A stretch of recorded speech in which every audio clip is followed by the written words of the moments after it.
Hello, good morning. Ayan, tuturuan ko po kayo paano set up ang scope sa Zero Stop. At maraming salamat po pala sa Keck Optics Company. Pinadala niyo ako ng Keck Scope para ma-review. Ito naman po, tutorial paano i-set up ang Zero Stop sa inyong unit. Okay, umpisa na po natin.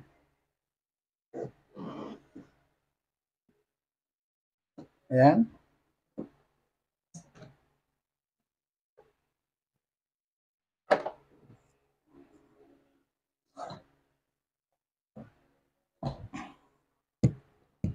Yan mga kaibigan, ito po yung Keck Optics Scope.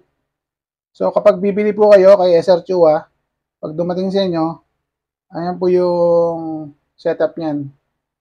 Yung nasa gitna po yung bakante, D, up. Tapos yan, yung zeros dito sa gitna. Okay? So, paano setup, mga kaibigan? Ganito lang po. Kuha lang po kayo ng coin. Bakasin niyo po ito.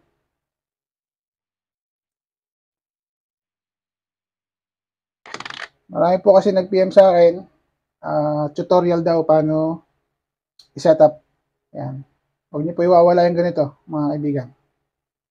So, pag natanggal nyo, make sure kung saan nakapwesto, doon nyo rin po ibabalik. Tanggal. Tapos, makikita nyo yung pwesto ng yan, focus natin.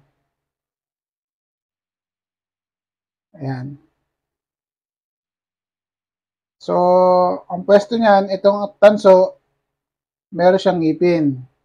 Tapos, ito namang, itong tawag dyan, may ngipin yan. So, papakita ko sa inyo. So, mangyari, paluwagan natin to mga kaibigan. Paluwagan natin. Tatlo po yan, tatlo.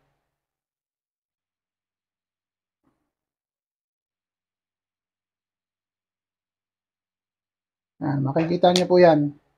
So, pinalawagan ko mga kaibigan. Tignan nyo. Ayan o. Ayan o. Ayan siya. Yan ang pwesto niya dati. So, kapag ginalaw nyo, babanggayan dyan. Ayan o. Okay? Nung hindi ko pa na-unlock, nakaganyan yan. So, in-unlock ko yung tatlo para ma-set up sa zero stop. So, gumagalaw na siya. So, mangyari, ibalik natin tong turret, mga kaibigan, sa dati niyang pwesto. 0.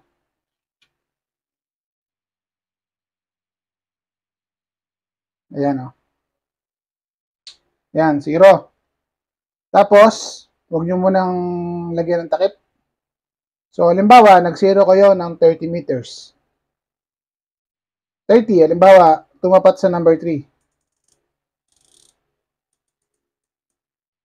Halimbawa, sa number 3, na-0 nyo ng 30 meters. Ganito lang po. Katapat yan, di ba? Hugutin nyo ngayon. Ayan. Tapos, make sure, ito, ayan o. Make sure, hihinto muna yan dyan. Yan, pagkahinto nyan, dito yung kamay nyo, i-lock nyo dito. Yan. I-lock nyo rin dito sa kabila.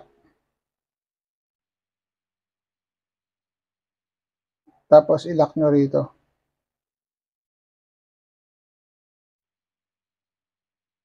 So, kung kanina, in-unlock natin, ngayon, nilock na natin. Tapos, balik natin to. Saan ba siya na 0? Sa number 3, di ba? So, balik natin to sa number 3. Yan, ano lang. Yan, number 3.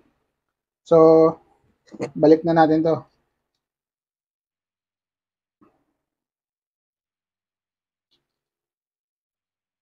Para makita nyo paano siya nag-work sa zero stop.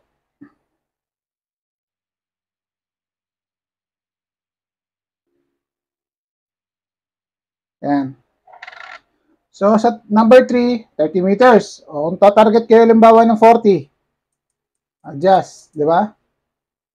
50, adjust. Tapos, 60, 70, 80, 90, 100. Eh, gusto nyong ibalik ng 30. Kasi nga, mayroon kayong nakitang target. Ihinto po yan. Ayan. Huminto siya na sa number 3.